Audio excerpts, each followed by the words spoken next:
Bright night and day cream, ত্বক থাকবে bright সারাদিন, পলিউশন ফ্রি, ঠিক যেন রাতের ফোঁটা সাদা ফুল। সারাদিন হ্যাপি ব্রাইট স্কিন। নমস্কার, দেখছেন চা আড্ডার খবর। আমি রয়েছি কিশলয়, আমার সঙ্গে রয়েছে বিশাখা। যত আন্দোলন বাড়ছে ততই যেন কোথাও ভেতর ভেতর একটা ভয় কাজ করছে। প্রথম দিন আমরা দেখলাম মমতা বন্দ্যোপাধ্যায় তৃণমূল কংগ্রেসের টিএমসিপির প্রতিষ্ঠা দিবসে বললেন, দেখুন বিশাখা কি বললেন তিনি, দেখুন আমি আপনাদের বিরুদ্ধে কেস করছি না। তিনি প্রচ্ছন্ন একটা বার্তা দিলেন যে আমি খুব ভালো, আমি মানবিক, আমি কেস করছি না, কিন্তু যদি করি তাহলে সবার পাসপোর্ট ভিসা চলে যাবে, ক্যারিয়ারটাও নষ্ট হয়ে যাবে। সেই সঙ্গে আরো অনেক কিছু হতে পারে, একটা বিশাল ফিরিস্তি, কি হতে পারে, ক্ষতির একটা বড় ফিরিস্তি দিয়েছিলেন মুখ্যমন্ত্রী মমতা বন্দ্যোপাধ্যায়। সে না হয় হলো তিনি স্বাস্থ্যমন্ত্রী, তিনি মুখ্যমন্ত্রী, সর্বোপরি তিনি একরকমভাবে তিনি মঞ্চে দাঁড়িয়ে বলছেন। কিন্তু আমরা একটা জিনিস দেখতে পাচ্ছি, 9ই অগস্ট একটা ঘটনা ঘটে গিয়েছে, যার জেরে গোটা দেশ, গোটা রাজ্য, আমাদের শহর, জেলা, সর্বস্তরে মানুষের আন্দোলনের ঝাঁজ বাড়ছে, দিনে দিনে বাড়ছে। যারা ভেবেছিলেন যে রাজনীতির রং লেগে যাচ্ছে, এই ঝাঁজ তো থাকবে না, এই ঝাঁজ তো যতদিন যাবে দুর্গাপুজো এগিয়ে আসবে, কোথাও গিয়ে ঝাঁজ একদম নষ্ট হয়ে যাবে, তারা গতকাল রাতটা দেখেছেন, গতকাল বিকেল থেকে দেখেছেন, রাত দেখেছেন, আজ সকাল দেখেছেন মানুষের ভিড় কিভাবে আছড়ে পড়েছে আন্দোলন নিয়ে এই রাজপথেই। আর তার মধ্যে আমরা যেটা দেখতে পাচ্ছি, শাসকের হুমকির সুর চড়া হচ্ছে, বারবার শাসক হুমকি দিচ্ছে। কারা কারা কিভাবে হুমকি দিচ্ছে কিশলয়? কারা কিভাবে হুমকি দিচ্ছে, কাঞ্চন মল্লিক থেকে শুরু করে এমএলএ এমপি কেউ বাদ যাচ্ছে না। সবাই কোথাও যেন নিজের জায়গা থেকে বুঝিয়ে দিচ্ছেন যে তোমরা যেটা করছো ভাই ভেবে চিন্তে করো। একটা প্রতিবেদন, ফিরছি আলোচনা। যারা কর্মবিরতি করছেন শাসক দলের বিরুদ্ধে বা বলছেন, তারা সরকারি বেতনটা নিচ্ছেন তো না নিচ্ছেন না? মানে আমার প্রশ্ন, বোনাস টোনাস যে হয় তো সরকারি, সেটা নেবেন তো না নেবেন না? তারা যারা সরকারি কোনো পুরস্কার বা ইত্যাদি নিয়েছিলেন তারা ফেরত দেবেন না? বলুন, ফেরত দিয়ে দিচ্ছি।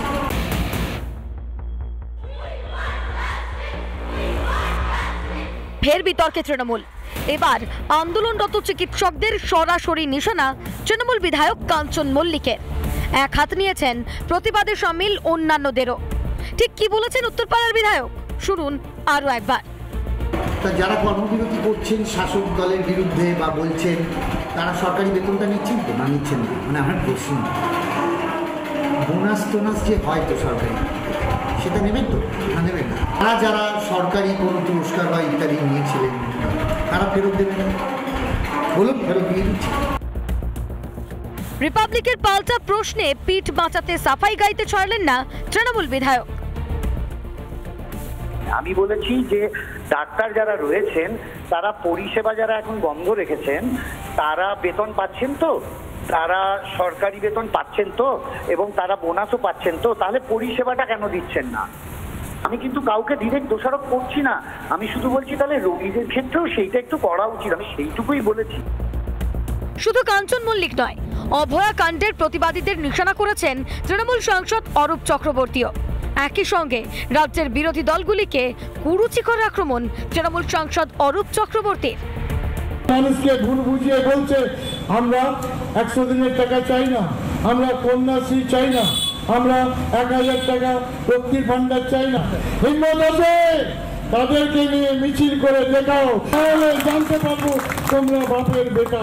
ওই কুত্তার মতো গুজুর গুজুর ফুসুর ফুসুর করবে আর ইনকিলাব জিন্দাবাদ করবে। ভোটের আগের দিন পদ্ম ফুলে ভোট মেরে দেবে, তোমাদের বিশ্বাস করবে। বাঁকুড়ার বর্তমান সাংসদের ভাষাতেই তাকে জবাব দেন ওই কেন্দ্রের প্রাক্তনী সুভাষ সরকার। আর তৃণমূলের লোকেরা প্রতিবাদ দেখে ঘুমিয়ে পড়েছে, তাই ওনাকে জাগাতে হচ্ছে আর ফোঁস করতে বলতে হচ্ছে। কিন্তু মনে রাখবেন, বাংলার মানুষ যেভাবে জাগ্রত, ফোঁস করলে বা ওই বিষ দাঁত দেখালে বিষ দাঁত ভেঙে দেবে আর সাপকেও ডান্ডা মেরে ঠান্ডা করে দেবে। এখানেই শেষ নয় তৃণমূলের হুমকি হুঁশিয়ারি। আরজিকর কাণ্ডের প্রতিবাদ সভা থেকে জিভ ছেঁড়ার হুমকি সিউড়ির তৃণমূল বিধায়কের। মমতা ব্যানার্জির ফাঁসি চাই, ফাঁসি চাই। আরে বাবা, কত বড় বুকের বাটা দুধের আছে দেখে যা। মমতা ব্যানার্জির মহিলা বাহিনী আজকে প্রমাণ করে দিয়েছে মমতা ব্যানার্জিকে ফাঁসি দেওয়া অত সহজ নয়। পাল্টা শাসক দলকে তুলে ধরা ধ্রুব সাহার। রানী যেহেতু খান খান হবে, রানীর বরপুত্র বিকাশ বাবুরা তারাও খান খান হবে। স্বাভাবিকভাবে ধমকে চমকে চোখ রাঙিয়ে যতদিন টিকে থাকা যায় তার প্রয়াস বিকাশ বাবুরা করছেন। কেন প্রতিবাদীদের নিশানা শাসক দলের?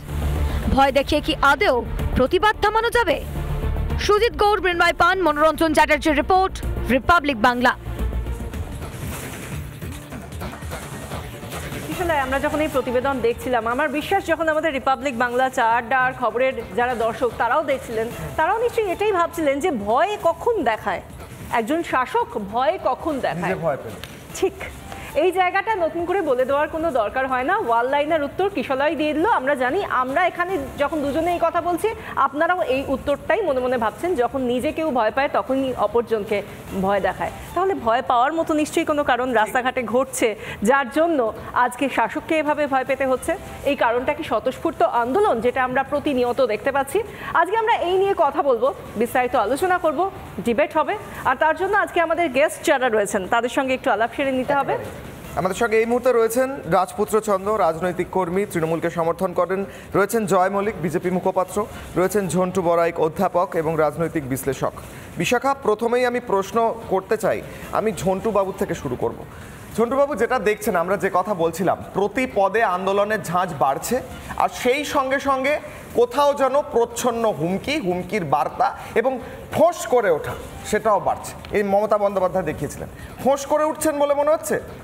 হ্যাঁ, দেখুন, মমতা ব্যানার্জি তো ছাত্রদের, তথাকথিত ছাত্রদের যে সেদিন সমাবেশ, সেখান থেকে খুব উদ্দেশ্যপ্রণীতভাবে কিন্তু এই বার্তাটা দিয়েছিল। আমি চ্যানেলে, তোমাদের বিভিন্ন চ্যানেলগুলোতে বলছিলাম যে এটা এখন কাউন্টার পলিটিক্স মমতাকে করতে হবে।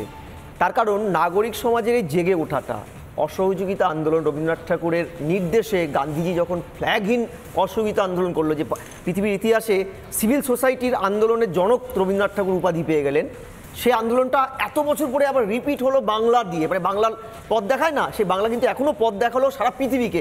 বিশাখা বলছিল ভারত এবং অন্যান্য প্রান্তে, আমি বলছি সারা পৃথিবীতে আন্দোলিত। গতকালও সুইজারল্যান্ডে বিশাল একটা মিছিল বেরিয়েছে। ফলে আমি তোমাকে বলছি যে এই একটা না, বীরভূমে কথা পড়েছিল যে তোমরা বীরভূমের একজন সাংসদের ইয়ে দেখাচ্ছিলে যে কানার খালে পা দেওয়া। আমি কানা বলতে কিন্তু চোখ যার নেই সেটা নয়, বলছে যে অন্তরাত্মার থেকে কানা, অন্ধ, তার খালে পা দেওয়া। এই যে খালে পা দেওয়া মানে নোংরা ইয়েতে বারবার তলিয়ে যাওয়া, তৃণমূলের নেতাদের কিন্তু এই খালে পা দেওয়াটা কন্টিনিউয়াস হয়ে যাচ্ছে। আমি আবার বলছি, এই ধরনের প্রত্যেকটা স্টেটমেন্ট ইররেসপন্সিবল এবং এতে কিন্তু ঘৃতাগ্নির কাজ করছে। মুখ্যমন্ত্রীকে 24 ঘন্টার মধ্যে জীবনে কোনোদিন ভদ্রমহিলা নিজের ভুল কাজের ক্লারিফিকেশন দেয়নি, তিনি দিয়েছিলেন। কারণ সেই 12 ঘন্টার মধ্যে। এবং আব্বাস উদ্দিনের সেই বিখ্যাত কথাটা, গানটা মনে পড়ে গেল, ফান্দে পড়িয়া বগা কান্দেরে। আমি বলছি তৃণমূলের নেতারা এই ধরনের স্টেটমেন্ট দিলে কিন্তু আন্দোলনটা বাড়বে। গতকাল তুমি বলছিলে, আমি দার্জিলিং থেকে ফিরলাম আজকে সকালেই, আমার ছোট্ট জনপদ শিলিগুড়িতে অন্তত 100টা নাগরিক মিছিল বেরিয়েছিল। আমি দায়িত্ব নিয়ে বলছি, কোনো পলিটিক্যাল কালার ছিল না। আমরা সংবাদ মাধ্যমে রয়েছি কিশলায়, ঝন্টু বাবু, আমরা প্রত্যেকদিন আমাদের কাছে কিন্তু আমরা সত্যি হিসেব মেলাতে পারছি না যে কোথা থেকে কোন মিছিল কখন শুরু হচ্ছে, কোথায় গিয়ে যাচ্ছে। আমরা শুধু একটা রাস্তার দখল নিতে দেখছি বিভিন্ন মিছিলকে, যার মধ্যে সত্যি কথা কোনো পলিটিক্যাল কালার থাকছে না। আমি আরেকটা চাইছি, সুরক্ষা চাইছি। আমি একটা কথা বলছি, কাঞ্চন বাবু বলছিলেন বেতন নেয়। অবশ্যই আমরা মূর্খ যে জুনিয়র ডাক্তাররা বেতন নেয় না, স্টাইপেন্ড পায়, ওরা কাজ করতে বাধ্য নয়, ওরা কাজ শিখতে যায়। কথা বলেছেন, সেটা নিয়ে বিস্তারিত কথা বলার প্রয়োজন কিশোলা, কিন্তু তার আগে আমি একবার রাজপুত্রের কাছে আসবো। রাজপুত্র, আমি বিশেষ করে আপনাকে এই জন্য বলছি কারণ আপনি যে দলের সমর্থক বা যে দলের সমর্থক হয়ে আপনি কথা বলেন, সেই দলেরই একজন সাংসদ রাজ্যসভার, তিনি কালকেই একটা পোস্ট করেছেন অত্যন্ত ইঙ্গিতপূর্ণ। তিনি বলেছেন বাস্তিল দুর্গর পতন ঘটেছিল কাদের দ্বারা? সাধারণ মানুষের দ্বারা। হুড়মুড়িয়ে ভেঙে পড়েছিল বাস্তিল দুর্গ। এবং আজকের দিনে এই কথাটা কতটা প্রাসঙ্গিক সত্যি চোখে আঙুল দিয়ে দেখিয়ে দেওয়ার প্রয়োজন হয় না। আমি বিশ্বাস করি আপনি যথেষ্ট সংবেদনশীল। সেই জায়গা থেকে মানুষের এই স্বতঃস্ফূর্ত আন্দোলন, বাস্তিল দুর্গের রেফারেন্স আর শাসকের ভয় দেখানো, তিনটেকে এক সরলরেখায় কি করে আনছেন? না, তিনটেকে আমি পৃথক ঘটনা হিসেবেই দেখি। রিয়েলি? অ্যাবসলিউটলি, তিনটে পৃথক ঘটনা হিসেবে দেখছি। তার কারণ হ্যাঁ, তিনটে ঘটনার পরিপ্রেক্ষিতে কি পরিপ্রেক্ষি এক কি এক না, সেটা তিনটে ঘটনা যেখান থেকে হয়েছে সেখান থেকে না বলতে পারবো না। প্রথমত কেন বলছেন? মুখ্যমন্ত্রী কি প্রসঙ্গে বলতে চেয়েছেন তাহলে সেই নিয়ে আলোচনা করা যেতে পারে। এখন ব্যাপারটা হচ্ছে দেখুন ফোঁস ফাঁসের যে কথাটা আপনি বলছেন, যেটা মুখ্যমন্ত্রী কামড়াতে না পারলে ফোঁস করো, কামড়াতে না পারলে ফোঁস করোতে উনি প্রতিবাদ করার কথা বলেছেন। যেদিন কেউ তৃণমূল কংগ্রেসের বিরুদ্ধে অপপ্রচার তিনি লক্ষ্য করেন, তিনি তার সমর্থকদেরকে বলেছেন যে তোমরা গর্জে ওঠো, তো কামড়ানোর কথা বলেননি। মানুষ করছে মানে অ্যাবসলিউট, এটা তো মানে অ্যাবসলিউট বায়াসড অপিনিয়ন হয়ে যাচ্ছে না? আপনি অ্যাবসলিউট বায়াসড অপিনিয়ন হয়ে যাচ্ছে। আমরা যেখানে বলা হচ্ছে ফোঁস করে উঠুন, তারপরেই দেখলাম আমরা একের পর এক বক্তব্য, যেখানে খালে পা দেওয়া, যেখানে বক্তব্য উঠে আসছে যে বেতন পাবেন তো দেখে নিন। হ্যাঁ, তো আপনি মনে করছেন না এই দুটো নেত্রীর নির্দেশে দলের মানুষের সেই নির্দেশ পালন করার চেষ্টা বলে মনে করছেন? দুটো আলাদা, নেত্রীর নির্দেশ পালন হয় না তাহলে? না, নেত্রীর নির্দেশ কে কিভাবে ইন্টারপ্রেট করেছে এবং কে কিভাবে সেটাকে ব্যক্ত করতে চেয়েছেন সেটা তারা বলতে পারবেন। ইন্টারপ্রিটেশনটা তো মুখ্যমন্ত্রী সেখানেই দাঁড়িয়ে বলে দিয়েছেন যে কি হওয়া উচিত।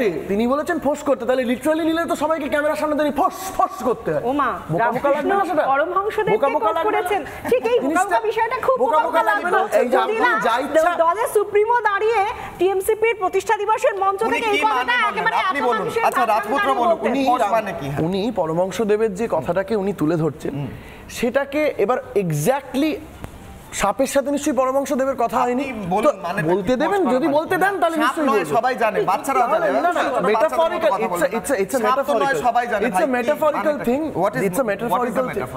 It's a metaphorical thing that Paramahamsadev has also meant, এবং মুখ্যমন্ত্রী সেই কথাটাকে তুলে ধরেছেন অ্যাজ এ মেটাফর। এইবার সেটাকে কে কিভাবে ইন্টারপ্রেট করবে সেই জিনিসটা নিয়ে আলোচনাটা করাটাই খুব মানে আমার ধারণা বাতুলতা হয়ে যাবে। মানে ওনার কথার কোনো মূল্য নেই। আপনি তাহলে এর কোনার কথা মূল্য নেই, প্রত্যেকটা কথাকে এইভাবে কাটা যেতে পারে তাহলে যে ওনার কথার মূল্য নেই, ওনার কথা মূল্য আছে। আমি জাস্ট জানতে চাইছি আপনার কাছ থেকে, প্রসঙ্গে যদি থাকতে চান মুখ্যমন্ত্রীর এই বক্তব্যটাকে কে কিভাবে ইন্টারপ্রেট করেছে, আমি তো মনে করি এটা সঠিক বক্তব্য। আচ্ছা, মুখ্যমন্ত্রী এই কারণেই বলছে সঠিক বক্তব্য, তার কারণ মুখ্যমন্ত্রী যদি মনে করেন যে তৃণমূল কংগ্রেসের বিরুদ্ধে অপপ্রচার হচ্ছে, কোট আনকোট অপপ্রচার যদি হচ্ছে, তাহলে মুখ্যমন্ত্রী তার সমর্থকদের কাছে কি আবেদন করতে পারেন? আমি আপনার কাছে জিজ্ঞাসা করছি যে আপনারা আপনাদের দলীয় প্রতীকের প্রতি, আপনাদের দলনেত্রীর প্রতি আনুগত্য দেখিয়ে আপনারা আবেগটা আপনারা জাহির করুন। একটা সংযোজন করব প্লিজ। হ্যাঁ, উনি যেখানে আমার মনে আছে কিশলয়, উনি সেই দিন দাঁড়িয়ে বলেছিলেন আমরা যখন পরিবর্তনের সরকার গড়েছিলাম তখন আমরা বলেছিলাম বদলা নয় বদল চাই, কিন্তু এবার কথাটা সরে যেতে হবে সেই কথা থেকে। এবার বদল নয় বদলা দরকার, সেটাই মিন করলেন তো। এবং সেটা বলতে গিয়ে তিনি বললেন, রামকৃষ্ণ পরমহংসদেব বলেছিলেন, খুব রেগে গেলেন, উত্তেজিত হয়ে গেলেন, সেখানে বললেন এবার আমি বলছি কামড়াতে না পারো ফোঁস করুন, ফোঁস করুন, ফোঁস করুন, 3 বার বললেন উত্তেজিত হয়ে। এবার আপনি বলুন বদলা নয় বদল চাই, সেই জায়গা থেকে আমাদের ঘুরে দাঁড়াতে হবে, সরে আসতে হবে, তারপর বলছেন ফোঁস করুন। এটাকে কি বলবেন? ধরুন আপনি যদি খুব সঠিক প্রশ্ন আপনার, আপনি যদি এই দুটোকে এক করেন এবং এখানে আপনি যে কথাটা, আপনার কথার মধ্যে থেকে আমি আপনাকে বরং একটা পাল্টা প্রশ্ন করি, আপনি কি এখানে বলতে চান মুখ্যমন্ত্রী কোনো রকম দৈহিক আক্রমণের হুমকি দিচ্ছেন? আমি আপনার কাছে জিজ্ঞাসা করছি। মুখ্যমন্ত্রী যেটা বললেন বদলা নয় বদল চাই, এখান থেকে সরে আসার সময় এসেছে। মানে উনি কি বদলা নেওয়ার কথা বলছেন? উনি বললেন আপনারা আমি জিজ্ঞাসা করছি আপনার কাছে, আপনার কি মনে হয় বাংলা ভাষা যদি আচ্ছা আমি জিজ্ঞাসা করছি, আমার মনে হচ্ছে উনি আপনার কি মনে হয় আমি একটু একটা বিষয় মুখ্যমন্ত্রী দৈহিক আক্রমণের হুমকি দিচ্ছেন বা বদলা নেওয়ার কথা বলছেন? কি হুমকি দিচ্ছেন বলুন। একটা বিষয় স্পষ্ট, যেভাবে সকাল থেকে আমরা ফোঁস নিয়ে একটা পুরো অ্যানালিসিস শুরু করেছি, প্রত্যেক দিন, যেটা একদম প্রোগ্রামের শুরুতেই আপনারা বললেন যে প্রত্যেক দিন রাজনৈতিক দল ছাড়া যেভাবে সাধারণ মানুষ মাঠে নেমে এইটার বিরুদ্ধে আন্দোলন করছে, মহিলারা যেভাবে রাত দখল করেছে, তারপরে মমতা ব্যানার্জির সমস্ত ফুস হয়ে গেছে, এটা ক্লিয়ার। কিন্তু একটা ধারাবাহিকভাবে একটা ঘটনা ঘটে যাচ্ছে, সেটা একটু তুলে ধরতে চাই। একদিকে দেখুন, মুখ্যমন্ত্রী যখন মঞ্চে থাকেন ওনার মুখ থেকে বেরোচ্ছে নির্যাতিতার ফাঁসি চাই। উনি পরে বললেন ভুল হয়েছে, মুখ থেকে বেরিয়ে গেছে কথাটা, নির্যাতিতার ফাঁসি চাই মুখ্যমন্ত্রীর মুখ থেকে বেরোচ্ছে। তারপরে দেখছি কাকুলি দেবী, ওনার দলের রীতিমতো রেসপেক্টেড বড় নেত্রী, রীতিমতো ক্যামেরার সামনে বলছেন যে কি কোলে বসে নাকি পরীক্ষা হতো, একজন মহিলা সাংসদের উক্তি এটা তৃণমূলের। নেক্সট অন্যদিকে যদি দেখি, শান্তনু সেন, উনিও একজন সাংসদ ছিলেন, বড় নেতা, মুখপাত্র ছিলেন। ঠিক যখন আরজি কর কাণ্ড নিয়ে উনি মুখ খোলা শুরু করলেন এবং নিজের মেয়ের এক্সপিরিয়েন্স আপনাদের সঙ্গে শেয়ার করলেন, কি হলো তার রেজাল্ট? মুখপাত্রের লিস্ট থেকে কাটা চলে গেল, কাটা হয়ে গেল শান্তনু সেন। তার মানে কণ্ঠরোধ।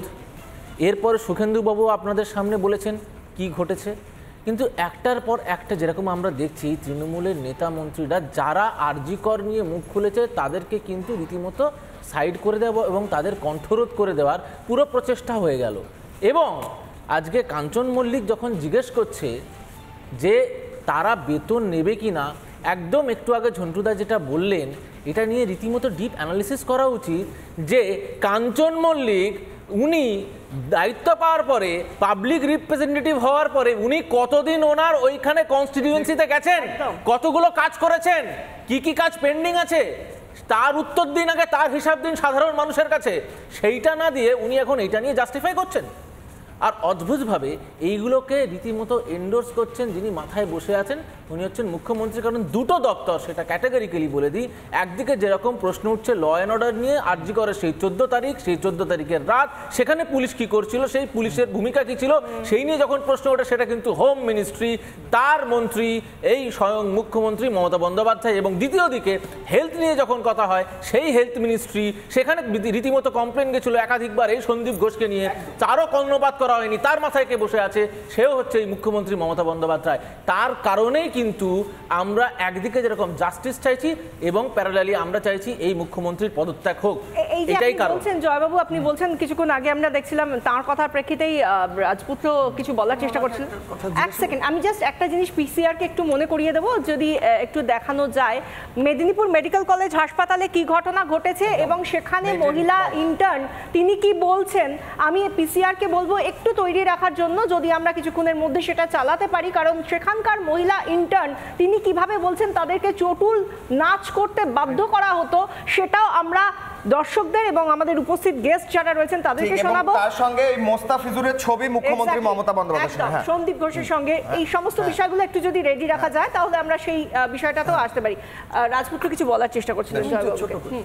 আমার বক্তব্য হচ্ছে উনি যে কথাগুলো বলছেন যে যেহেতু রাজ্য সরকারের কাস্টোডিয়ান বা স্বরাষ্ট্র দপ্তরের কাস্টোডিয়ান মুখ্যমন্ত্রী মমতা বন্দ্যোপাধ্যায় নিজে, তাই জন্য উনি মুখ্যমন্ত্রী মমতা বন্দ্যোপাধ্যায় পদত্যাগ দাবি করছেন, উনি বা ওনার দল।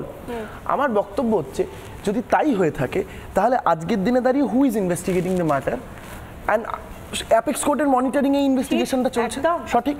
উনি অমিত শাহের পদত্যাগ দাবি করবেন, উনি অমিত শাহের পদত্যাগ কি দাবি করবেন, এবার উনি তখন কি বলবেন যে সিবিআই, হ্যাঁ নিশ্চয়ই বলবেন, আমি জাস্ট ছোট করে শেষ করি।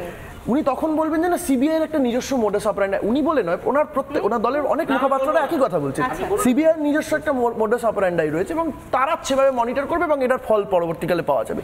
এই একই কথা তো রাজ্য সরকারের ক্ষেত্রেও তাহলে প্রযোজ্য, যে রাজ্য সরকারের, আমি ছোট করে শেষ করে দিচ্ছি, রাজ্য সরকারের মোডাস অপারেন্ডিতে অপারেট করেছে, যেহেতু the investigation is being monitored by the apex court, তাহলে যদি দেখা যায় যে শুধুমাত্র রাজ্য সরকারের কিছু কিছু অফিসিয়ালসদেরকে যদি দেখা যায় যে এভিডেন্স ট্যাম্পারিং এর ক্ষেত্রে জড়িত, অ্যাপেক্স কোর্টে তো হাত বাঁধা নেই, সিবিআই তো হাত বাঁধা নেই। একটা জাস্ট কথা আমি একটু সংযোজন করে দিই, একটা কিশোর এক সেকেন্ড, যে অ্যাপেক্স কোর্ট অর্থাৎ সুপ্রিম কোর্টের কথা যখন বলা হচ্ছে, সুপ্রিম কোর্টের যে পর্যবেক্ষণ সেখানে পরিষ্কার বলা হয়েছে, কোর্ট আনকোর্ট যেটা বলা হয়েছে পর্যবেক্ষণে, আমি এটা উত্তর দেব, হ্যাঁ, the place of occurrence has been altered, অর্থাৎ যে জায়গাটায় ঘটনা ঘটেছে, অপরাধ ঘটেছে, সেই জায়গাটাকে শুধু টেম্পার করা হয়নি, সেখানে পুরোপুরি বদলে দেওয়া হয়েছে। এটা সুপ্রিম কোর্টের তরফ থেকে বলা হয়েছে। Official statement. কপিল সিব্বল, রাজ্যের যিনি এত বড় দুধে আইনজীবী, তার মুখে একটা কথা ছিল না, আমরা কিন্তু সেটাও দেখেছি রাজপুত্র। এর সঙ্গে রাজপুত্র, মুখ্যমন্ত্রীর পদত্যাগ যদি কেউ চেয়ে থাকে, আমার মনে হয় না তারা শুধুমাত্র এই তদন্তে কেন গাফিলতি হয়েছে তাই জন্য চাইছে। মুখ্যমন্ত্রী শুরুর দিন থেকে পার্ক স্ট্রিট রেপ কেস হোক কিংবা কামদুনি কিংবা তারপরে বলা যে একজন মেয়ে প্রেগনেন্ট ছিল হয়তো তার মৃত্যুর পরে, এই সমস্ত কিছু ধারাবাহিকভাবে যেভাবে তিনি অপমান করেছেন বারবার, তাই জন্য হয়তো মহিলা হয়ে তাই জন্য হয়তো এই পদত্যাগের দাবি আজকে উঠছে বলে আমার মনে হচ্ছে। আমি এক এক করে যাবো। হ্যাঁ, প্রথম বিষয়টা মনে করে দিই যে এই ঘটনাটা প্রথম ইনভেস্টিগেট করছিল পশ্চিমবঙ্গের পুলিশ, এবং সেই জিনিসটা পশ্চিমবঙ্গের পুলিশ থেকে সিবিআইয়ের কাছে যায়, সেটা কোর্ট বলেছে, ট্রাই টু আন্ডারস্ট্যান্ড। মহামান্য আদালত বলেছেন যে এই পশ্চিমবঙ্গের পুলিশ ব্যর্থ এই তদন্ত করতে, তার জন্য সিবিআইকে দেওয়া উচিত, না হলে সঠিক তদন্ত হবে না। নিরাপত্তা দিতেও ব্যর্থ, একদম। ইভেন কি কত বড় লজ্জাজনক, দেখুন আমরা চাই না সিবিআই আসুক, আমরা চাই মুখ্যমন্ত্রীর এই পুলিশ করুক, কিন্তু তারা প্রত্যেক জায়গায় ব্যর্থ হয়েছে। কেন্দ্রীয় বাহিনী দিতে হলো আরজি করে, এর থেকে লজ্জাজনক আর কিছু হতে পারে? একজন বাঙালি হয়ে এখানে বসে বলতে হচ্ছে। আর এত কিছুর পরে আমি বলে দিই, আজকে 2 সেপ্টেম্বর, গতকাল 1 সেপ্টেম্বর, একদিনের মধ্যে 4টে ঘটনা সামনে এসেছে। একটু বলে দিই, সেটা হচ্ছে ইলামবাজারে বীরভূমের ঘটনা, সেখানেও রেপ, মাইনার রেপ হয়েছে ইয়েতে আপনার কৃষ্ণগঞ্জে, নদিয়াতে, থার্ড হচ্ছে মধ্যমগ্রাম, থার্ড মধ্যমগ্রাম, এবং 4 হচ্ছে হাওড়া সদর। প্রথম কথা, মাননীয় সুপ্রিম কোর্ট আর্টিকেল 32কে উদ্ধৃত করে বলেছেন, চরম অ্যাসপিরেশনটা দিয়েছেন কিন্তু রাজ্য সরকারের ওই 5 দিনের তদন্তের উপরে। সিবিআই এর প্রতি কিন্তু এখনো কোনো কোর্ট অনাস্থা আনেনি। ওরা বলছে সিবিআই জাস্টিস দাও। আমি বলছি যে সুপ্রিম কোর্টের নির্দেশ মেনে ওই 5 দিনের যে ঘটনাটা পুরো স্ট্রাকচারটাকে পাল্টে দিয়েছে। আরেকটা বিশাখা মনে করিয়ে দিই যে আফতাব আলী কিন্তু সব দরজায় নক করার পরে আফতাব আলী কিন্তু মুখ্যমন্ত্রীর কাছে পার্সোনালি চিঠি করে বলেছিল বছর 3 আগে সন্দীপ এই দুর্নীতি করছে। দ্বিতীয়, মাননীয় সুপ্রিম কোর্টের অবজারভেশন বিশাখা আইন মনে আছে 1997 সাল, এবং পরবর্তীকালে ওটা যখন ভারত সরকার আইন আনলো 2010-এ, বলা হচ্ছিল প্রত্যেকটা কর্মক্ষেত্রে যেখানে ন্যূনতম 7% মহিলা কাজ করবে, ন্যূনতম, সেখানে একটা করে ইন্টারনাল কমিটি বানাতে হবে। আমি বলছি এশিয়ার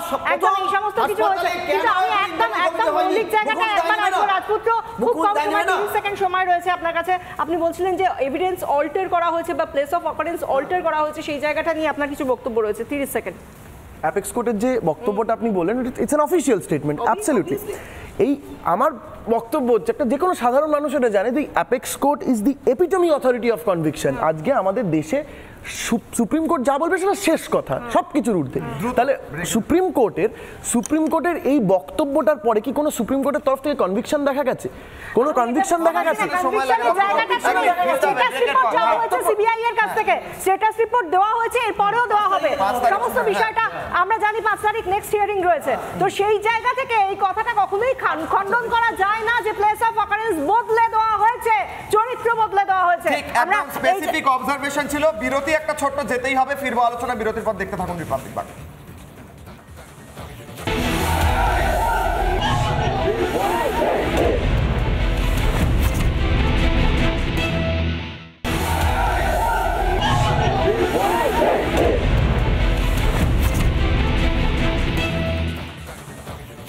শুধু কি আরজিকর? না, শুধু আরজিকর নয়। আরজিকর ছাড়াও রাজ্যে প্রত্যেক মেডিকেল কলেজে যেভাবে দুর্নীতি তো একটা বিষয়, আরেকটা বিষয় হচ্ছে প্রচ্ছন্ন রাজত্ব এবং সেখানে অত্যাচার। ঠিক, এবং যেখানে কিনা মা মাটি মানুষের সরকার চলে, সেখানে মা মেয়ের যদি এই অবস্থা হয়, সেখানে মেডিকেল কলেজের কি কি অবস্থা নতুন করে সত্যি অভয়াকাণ্ডের পর বলে দিতে হয় না, কিন্তু তাও কিছু কিছু ছবি, কিছু কিছু বক্তব্য তুলে ধরতে হয় আলোচনার জন্য। দেখুন। স্টুডেন্টসরা ক্লাসে থাকে, টিচার্সরা বেরিয়ে যায়, এই ইউনিট আমাদের ক্লাসে এন্টার করে, দরজা বন্ধ করে দেয়, আর এই মুস্তাফিজুর রহমান মালিক আসে, এর চেলা চামুন্ডা যারা আছে সবাই ওখানে আসে, আর যা তা ভাবে র্যাগিং নেওয়া হয়। আমাদের মেয়েদেরকে কোনো সম্মান করা হয় না, সবারই সামনে পাবলিকলি হ্যারাস করা হয়, ওপেনলি হ্যারাস করা হয়। যে কি হয়, আমাদের অডি আছে, ওখানে একটা স্টেজের মধ্যে একটা স্টুডেন্টকে স্টেজে তোলা হয়, তার মুখের মধ্যে প্রত্যেকটা লাইট থাকে, আর বাকি পুরো অডিটোরিয়াম পুরো অন্ধকার থাকে। ওরা নেশা করে আসে, ওরা গাঁজা খেয়ে আসে, ওরা মদ খেয়ে আসে, ওরা নেশার ওই পরিস্থিতিতে থেকে ওরা ওখান থেকে নিচে থেকে মাইক নিয়ে বলে আইটেম সং চালাচ্ছি, তুই ডান্স কর, এরকম করে মেয়েদেরকে তোলা হয় স্টেজে। অবধি এটা আরজিকর হয়নি, কিন্তু এটা আরজিকর হতে বেশি দেরি নেই যদি এটা আমরা সহ্য করতে থাকি। ইশালা, একজন মহিলা হিসেবে আমার লজ্জা করে যতবার আমি এই কথাটা শুনি। এই ভদ্রমহিলা যখন বলছেন তিনি একজন মেডিকেল ইন্টার্ন, তিনি একটা স্বনামধন্য মেডিকেল কলেজের ছাত্রী, সেখানে তিনি ভবিষ্যতের চিকিৎসক হওয়ার জন্য গিয়েছেন এবং সেখান থেকে তিনি বলছেন তাদেরকে স্টেজে তুলে চটুল নাচ করার জন্য বলা হয়। এবং কারা বলে? মুস্তাফিজুর রহমানের মতো তৃণমূল ছাত্র পরিষদের নেতারা, তার সাঙ্গপাঙ্গরা। কারা এরা? কি যোগ্যতা আছে? অধ্যাপক ঝন্টু বড়াইক রয়েছে। আমি প্রত্যেককে 30 সেকেন্ড করে সময় দেবো, আগে আপনার রিয়াকশন দেবো ঝন্টুবাবু। আমি সন্দেশকারী হওয়ার পরে ভেবেছিলাম এই রাজত্বে নিম্নবর্ণের বা আর্থিক দিকে পিছিয়ে পড়া মহিলারাই রাতে পিঠে বানাতে যায় তৃণমূল নেতাদের কথায়। আমি দেখছি স্বাস্থ্যক্ষেত্রেও শাহজাহানের মডেল চলছে। তুমি ভাবো এটা শাহজাহান নয়? এই মডেলটা কি শাহজাহান মডেল নয়? যে চটুল নাচ নাচতে হচ্ছে তোমার আমার বাড়ির উচ্চ শিক্ষিত মেয়েদেরকে, তারপরে তাকে তাকে স্যাক করে দেওয়ার 4 ঘন্টা পরে নোটিশ রিনিউয়াল হয়ে তাকে প্রবেশ অধিকার দেওয়া হলো, যার ওখানটা প্রাক্তন ছাত্র হিসেবে ঢোকার অধিকার নেই। আমি অধ্যাপক হিসেবে বলছি, একটা বিশ্ববিদ্যালয় বা কলেজে প্রাক্তন ছাত্ররা বহিরাগত হিসেবে ট্রিট হয়, তাকে পারমিশন নিয়ে ঢুকতে হয়। দ্বিতীয়, কার নির্দেশে? তুমি দেখো ছবিগুলো, তার সাথে মুখ্যমন্ত্রীর ছবি মুস্তাফিজুরের সাথে, সন্দীপ, গুণধর সন্দীপের। আমি আবারও বলছি, সন্দীপ একটা লোক নয়, সন্দীপ একটা মডেল। আর স্বাস্থ্যক্ষেত্রেও কিন্তু এইভাবে শাহজাহান রাজত্ব চলছে এবং মমতা ব্যানার্জি এবং তৃণমূলের প্রত্যক্ষ এবং পরোক্ষ মদতে এদেরকে তাড়ানো যাবে না এইভাবে, যদি না এন্টার ব্যবস্থায় মুখ্যমন্ত্রী গ্রস কালেকটিভ রেসপন্সিবিলিটি নিয়ে পদত্যাগ না করে। দিনকে দিন এটা পরিষ্কার হয়ে যাচ্ছে, প্রশাসনের মাথা থাকলে পরে কেউ এত বড় ঘটনার পরেও মুস্তাফিজুরের বিরুদ্ধে ব্যবস্থা নিতে পারছে না। কেন? কারণ তার মাথায় মুখ্যমন্ত্রী, স্বাস্থ্যমন্ত্রী বসে আছে। এই জন্য তো আমরা নাগরিক সমাজের থেকে দাবি তুলছি, কালেকটিভ রেসপন্সিবিলিটি 164 2 ধারা অনুযায়ী তাকে কালেকটিভ রেসপন্সিবিলিটি সরে যাওয়া উচিত ভালোই ভালোই। নাহলে বাস্তিল দুর্গ কেন, আরো বড় ধরনের দুর্গ পতনেরও ইতিহাসে প্রমাণ আছে, শাসক জেনে রাখুন। এখান থেকে রাজপুত্রর কাছে যাব। রাজপুত্র, তুমি বললে যে রাজ্যে কিছু একটা হলো, পুলিশ তদন্ত করতে পারলো না, আর সবাই খালি মুখ্যমন্ত্রীকে পদত্যাগ করতে বলবে। আরে মুখ্যমন্ত্রী নিজে বলেছেন যেখানে দাঁড়িয়ে যে আমি হচ্ছি সব, আমার কাছে সব খবর। তৃণমূলে যেখানে বলা হয়ে থাকে একটা পোস্ট বাকি সব ল্যাম্প পোস্ট, সেই ল্যাম্প পোস্টদের পদত্যাগ করতে বলবো না পোস্টকে পদত্যাগ করতে বলবো? মুখ্যমন্ত্রী যেখানে নিজে মুখ্যমন্ত্রী, স্বাস্থ্যমন্ত্রী, পুলিশ মন্ত্রী, তৃণমূল নেত্রী, রাজ্যের প্রশাসনিক প্রধান, রাজ্যের প্রত্যেক কথা যার কথায় চলে, সে যদি দায়িত্ব না নেয়, রাজ্যের মহিলাদের যদি স্টেজে উঠিয়ে তার দলের লোকেরা যার সঙ্গে তার ছবি রয়েছে তাদেরকে বলে আইটেম সঙ্গে নাচো আর আমি মদ খাই, তাহলে মুখ্যমন্ত্রীকে প্রশ্ন করবো না তো কাকে প্রশ্ন করবো? তোমাকে?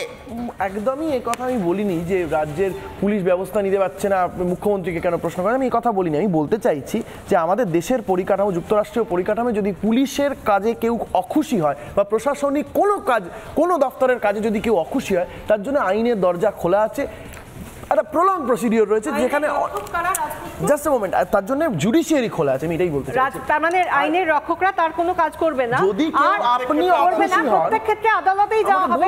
তাহলে আদালতই কি প্যারালাল গভর্নমেন্ট? আমাকে বলতে তো দেবেন যে এটা তো ডেমোক্রেসি, ডেমোক্রেসি একটা পিলার। তাকে আপনি যদি আপনার মনে হয় যে আপনি অ্যাডমিনিস্ট্রেশনের কোনো অঙ্গে খুশি নন, কোনো অংশে খুশি নন, আপনার তার জন্য জুডিশিয়ারি রাস্তা খোলা আছে। এইবার আমার বক্তব্যটা হচ্ছে, ঝন্টুবাবু যে কথাটা বললেন, এইটা একটা অত্যন্ত আনফরচুনেট ঘটনা, যে প্রতিবেদনটা আপনি দেখার একটা অত্যন্ত আনফরচুনেট ঘটনা। নিশ্চয়ই নিশ্চয়ই আমাকে বলতে, এই আনইন্টারাপ্টেড বলছেন অথচ বলতে দেবেন না, মহা মুশকিল। রাজপুত্র প্লিজ উত্তেজিত হবেন না, অনেকগুলো বিষয় রয়েছে, সামনে উঠে আসে। আমি আপনাকেই বলার জন্য দেব, আপনাকে একটু ছবিগুলো দেখতে বলছি। মুখ্যমন্ত্রীর পাশে মুস্তাফিজুর রহমান, তৃণমূল ছাত্র পরিষদের একজন নেতা।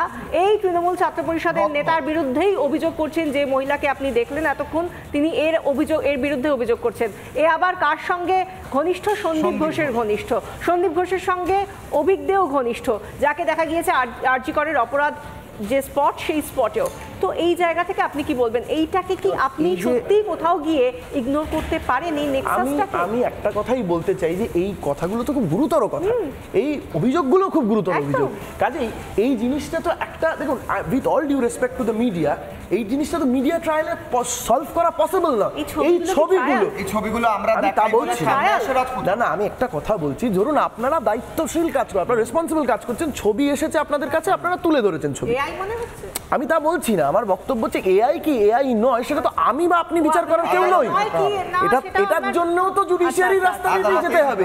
আমি শুধু একটা কথাই বলে, আমি একটা কথা বলেই শেষ করছি, যে ঝন্টুবাবু একটা কথা বললেন, অনেক জিনিসটাকে নিন্দে করলেন এবং আমিও নিন্দে করছি। This is a very unfortunate, this incident has happened, this is a very unfortunate নাকি criminal, absolutely criminal and very unfortunate for Bengal as well, and that is what I am saying. কিন্তু বিশাখাদি, আমি একটা কথা বলছি, সবথেকে সেফ না মেয়েদের জন্য? আমাকে বলতে দাও বিশাখাদি। আমি এই কারণেই বলছি যে এই জায়গাটা ঝন্টুদা এটা অভিযোগ করলেন বা এটা নিয়ে নিন্দে করলেন, সঠিক কাজ, কিন্তু আমার বক্তব্য হচ্ছে এটা কি তাহলে তো এটা ইউনানিমাসলি সকলের বিরুদ্ধে নিন্দে হওয়া উচিত, যারা যারাই করবে সকলের বিরুদ্ধে নিন্দে হওয়া উচিত। কেন বলছি, ধরুন আজকে জয়বাবুর দলের বিধায়ক, গোসামহল কনস্টিটুয়েন্সির বিধায়ক টি রাজা সিং যা যা মন্তব্য করেছে, আমি এখন বললে আপনি এক্ষুনি বিপ করে দেবেন মন্তব্যগুলোকে, আপনি চালাতে পারবেন না। তিনি একজন জনপ্রতিনিধি, বিপ করে দেওয়ার মতো জনপ্রতিনিধি চালাই না। আমি বলছি কি, ভারত ভ্রমণে বেরোবেন, তাহলে ভারত ভ্রমণে যদি বেরোন তাহলে তার জন্য আলাদা ক্যাটাগরি থাকবে, সময় দেওয়া হবে। রাজপুত্র, বাংলা একটু ফিরে আসুন না। বাংলা আপনি বাইরের কথা বললেই খুব বাইরের কথা বললে বাংলা কি ভারতবর্ষের মধ্যে নয়? তাহলে আমাকে তো ভারতবর্ষের পার্সপেক্টিভে কথা বলতেই দিতে হবে। বিশাখা, বলতেই হবে। এতদিন পর্যন্ত আমি ভোট দিতাম একটা পলিটিক্যাল পার্টিকে, 2026-এ আমি আদালতকে ভোট দেবো, কারণ সবকিছুর ক্ষেত্রে তো আদালতে যেতে হবে। জয়, সবকিছুর ক্ষেত্রে যদি আদালতে যেতে হয়, আমি ভোটটাও গিয়ে বিচারপতি মান্থাকে দেব, কিংবা বিচারপতি চিফ জাস্টিসকে গিয়ে ভোটটা দেব, আর জনপ্রতিনিধির প্রয়োজন নেই, কারণ আলটিমেটলি একটাই পিলার আছে। তিনি বলবেন ফোর্স করুন। হ্যাঁ জয় বাবু, দেখুন প্রথম কথা হচ্ছে পশ্চিমবঙ্গের বুকে এমন একটা ঘটনা আপনারা দেখালেন, এর থেকে লজ্জাজনক আর কিছু হতে পারে না। একটা মেডিকেল কলেজের একজন মহিলা ইন্টার্ন, তাকে নাকি বলা হচ্ছে আপনি স্টেজে নাচবেন, নাকি আইটেম সং চালানো হবে, এবং যে ব্যক্তি এইটা করছে সেই ব্যক্তি ছবি দেখা যাচ্ছে আজকে পশ্চিমবঙ্গের মুখ্যমন্ত্রীর পাশে। আমি শুধু বলতে চাই, প্রথম মুখ্যমন্ত্রী হয়তো বলবেন এটা এআই ফিআই হয়তো ছবি বলতে পারেন, কিন্তু আমার একটা ভিডিও মনে পড়ছে যেখানে অভিষেক বন্দ্যোপাধ্যায় বলেছিলেন যে আমি এই জায়গায় থাকলে পয়েন্ট ব্ল্যাঙ্ক শুট করতাম এইভাবে। আজকে সেই অভিষেক বন্দ্যোপাধ্যায় কোথায়? উনি নাকি ইউথের আইকন, উনি সামনে এসে বলছেন না কেন যে এই ঘটনা যে ঘটিয়েছে তাকে আমি পুলিশকে বলছি, অর্ডার দিচ্ছি যে পয়েন্ট ব্ল্যাঙ্ক শুট করুন, এর এগেনস্ট অ্যাকশন নিন। কেন বলতে পারছেন না অভিষেক বন্দ্যোপাধ্যায়? তার কারণ উনি এই ব্যক্তিগুলোকে নিয়েই রাজনীতি করতে হবে আগামী দিনে, এই ব্যক্তিগুলোকে নিয়েই আজকে করতে হবে তোলাবাজি, এই ব্যক্তিগুলোকে নিয়েই করতে হবে দাঙ্গা। আজকে সেই কারণে এই মাসেলম্যানগুলোকে ওনারা পুষে রেখে দিয়েছে দিনের পর দিন, এবং ঠিক এই ব্যক্তিকেই কিন্তু আমরা জানতে পাচ্ছি, এই সন্দীপ ঘোষ যে সব থেকে বড় ক্রিমিনাল আমরা বুঝতে পারছি এই আরজিকর কাণ্ডের, তার রীতিমতো খাস দোস্ত বন্ধু, এবং আরজিকর কাণ্ডেও বিভিন্ন জায়গায় এই ব্যক্তিকে কিন্তু দেখা গেছে। এর থেকে লজ্জাজনক কি হতে পারে বলুন? বেশ, ঝন্টুবাবু হাত তুলছেন। ঝন্টুবাবু, রাজ্যে একটাই ইনস্টিটিউশন রইল, আদালত। রাজপুত্র বলছে যে সবকিছুর ক্ষেত্রে আদালতে চলে যাও, আর কোথাও যেতে হবে না, তাহলে ভোট দেবো কেন?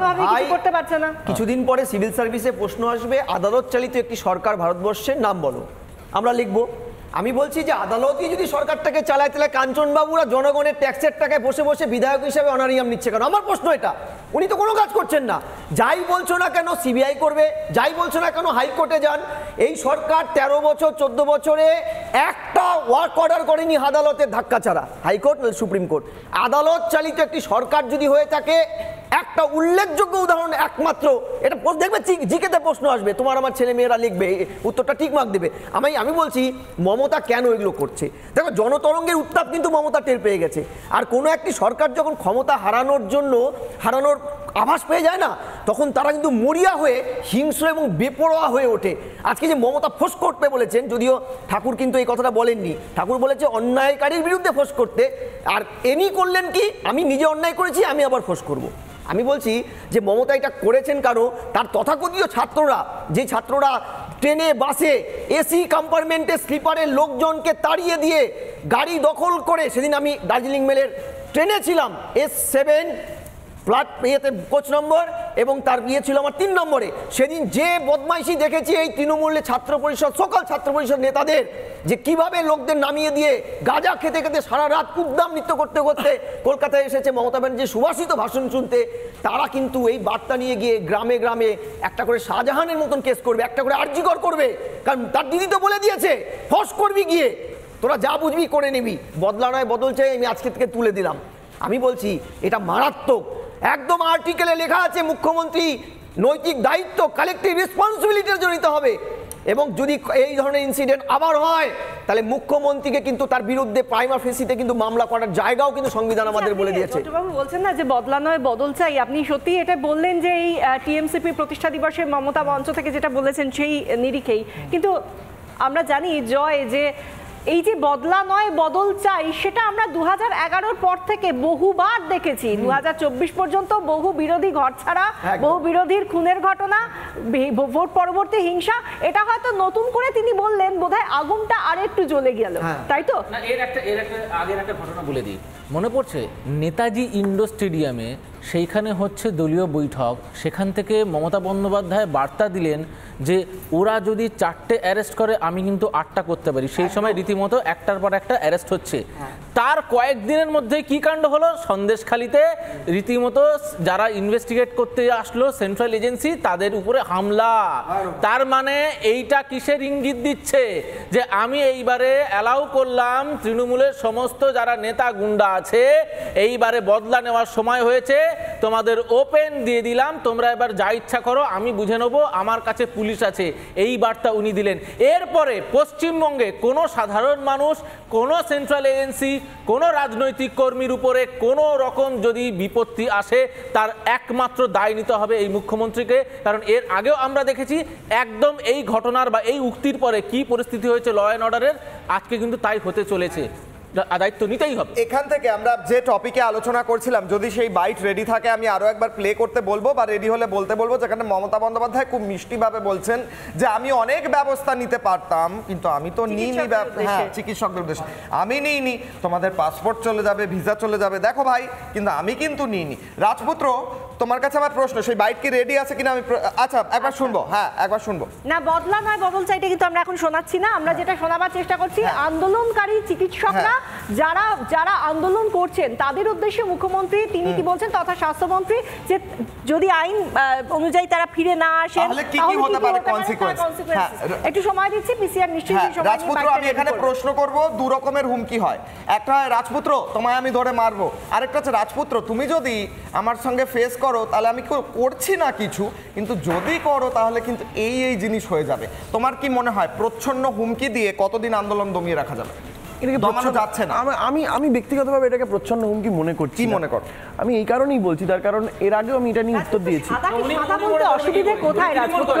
আজকের দিনে এক সেকেন্ড জয়, আমি একটা প্রশ্ন করছি, সবকিছুতেই আপনি একটা কোথাও গিয়ে বলছেন যা সাদা সেটা সাদা নয়, সেটা কালো, যা কালো সেটা কালো নয়, সেটা সাদা। আপনি সোজাটাকে সোজা কেন নিতে পারছেন না? বিশাখা দিয়ে আমি তা বলছি না। এটাকে যেটাকে প্রচ্ছন্ন হুমকি বলা হচ্ছে সেটা আপনাদের মনে হতেই পারে, আমার মনে হচ্ছে না।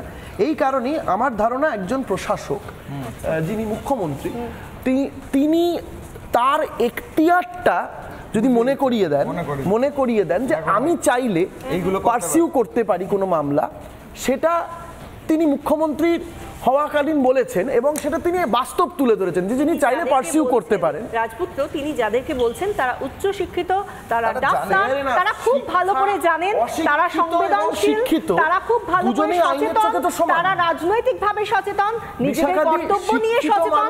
তাদেরকে যদি নতুন করে এই কথাগুলো বলা হয় হয়তো নরম সুরে, কিন্তু হুমকিটা হুমকি থেকে যায় না থাকে না। বিশাখাদি শিক্ষিত মানুষ এবং অশিক্ষিত মানুষ দুজনেই আইনের চোখে সমান।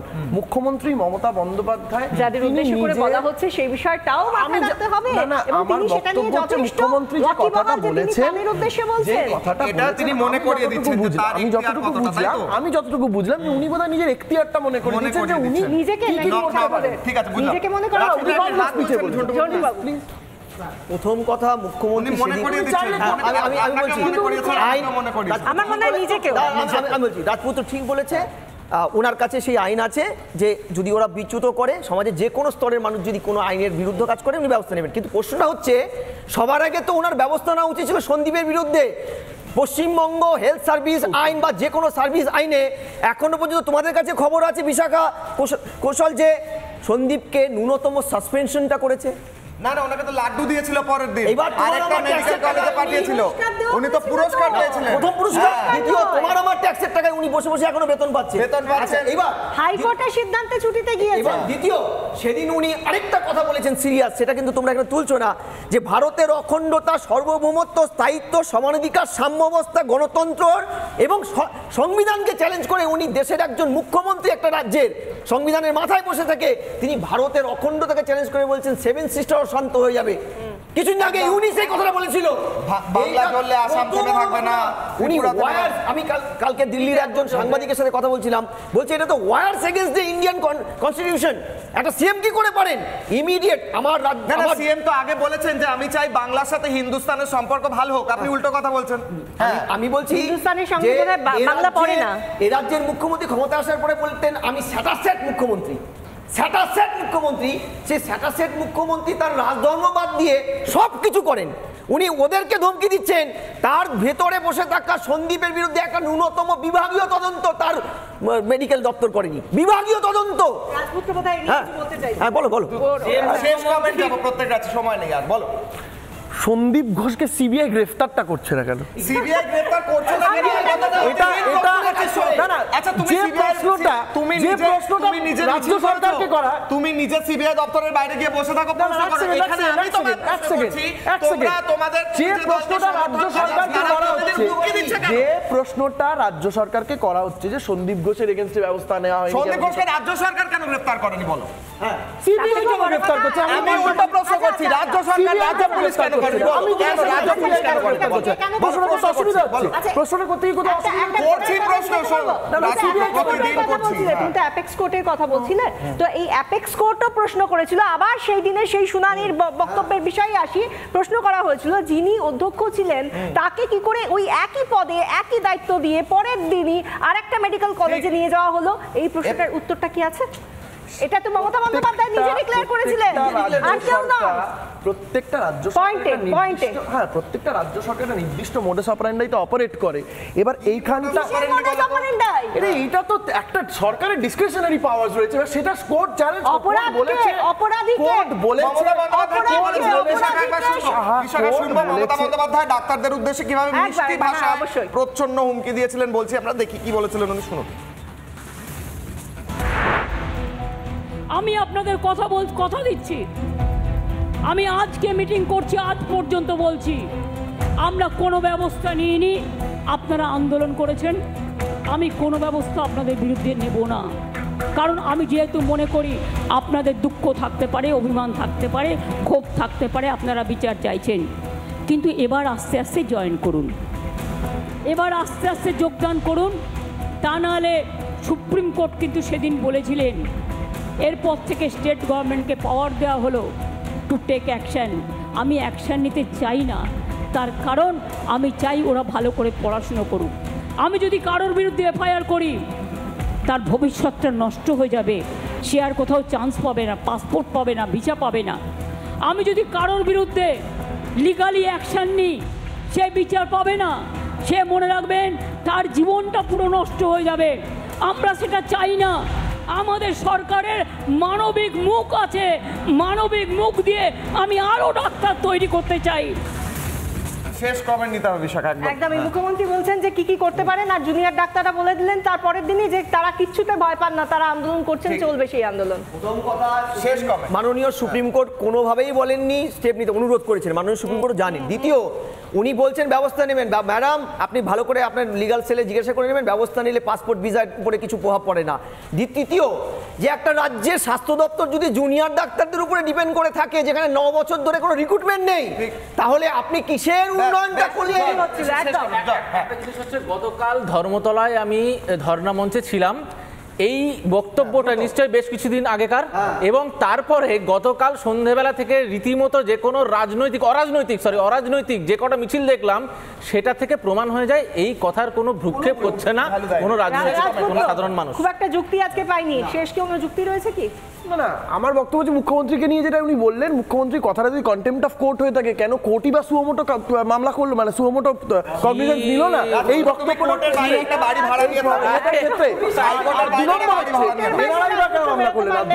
আর 3 নম্বর কথা হচ্ছে স্টেটের ডিসক্রিশনারি পাওয়ার, মুখ্যমন্ত্রীর ডিসক্রিশনারি পাওয়ার মনে করিয়ে দেওয়াটার মধ্যে হুমকি আমি খুঁজে পাই।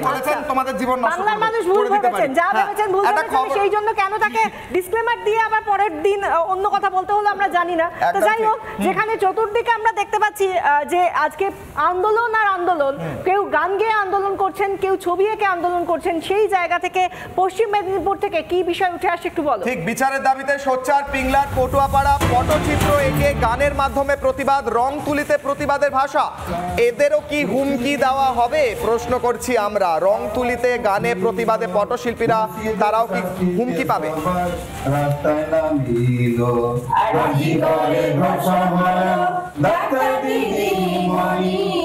দর্শন করে হত্যা করলো শয়তান মুখোশধারী, আজি করে ধর্ষণ হলো।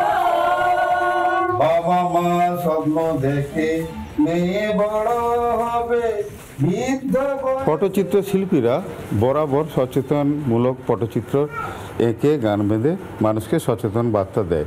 নির্ভয়া কাণ্ড আমরা পটচিত্র এঁকেছিলাম, এখনও আরজি করে পটচিত্র এঁকেছি, যারা দোষীরা তাদেরকে যেন শাস্তি পায়। আমরা দিয়েছি যে বাবা মা ছোটোবেলা থেকে ছেলে মানুষ করে, কিন্তু তারপরে বৃদ্ধ বয়সে ওদেরকে খেতে দেবে, সেই স্বপ্নটাকে ভেঙে দিয়েছে। না, এরকম তো পরিস্থিতি তো আমাদের ভারতবর্ষ তো জুড়েই রয়েছে।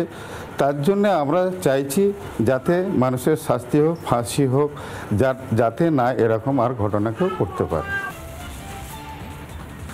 পটচিত্রের মাধ্যমে প্রতিবাদ, গানের মাধ্যমে প্রতিবাদ, নাটকের মাধ্যমে প্রতিবাদ এবং সাধারণ মানুষের প্রতিবাদ। কতজনকে হুমকি দিয়ে কতজনের গলা টিপে ধরবেন, কতজনের মুখ বন্ধ করবেন প্রশ্ন করছি।